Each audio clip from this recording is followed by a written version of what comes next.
કડોદરા નગર વિસ્તારમાં પાણી ભરાતા પાલિકાના પદાધિકારીઓ દ્વારા રાહત કામગીરી શરૂ કરી રસોડું શરૂ કરતા લોકોમાં રાહત। 2 દિવસથી પડતા ભારે વરસાદે કડોદરા નગરપાલિકા વિસ્તારોમાં પાણીનો ભરાવો,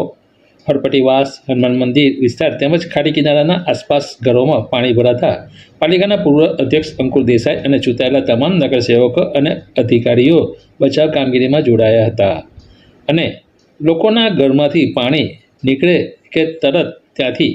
તેને અસરગ્રસ્ત વિસ્તારોના લોકો માટે રસોડું શરૂ કરી લોકોને ચા, નાસ્તો અને 2 ટાઈમ ભોજન પૂરું પાડવાની વ્યવસ્થા પૂરી પાડવા ઉપરાંત નગરપાલિકાના સફાઈ કર્મચારીઓને પાણી ઉતરતાની સાથે સફાઈ માટે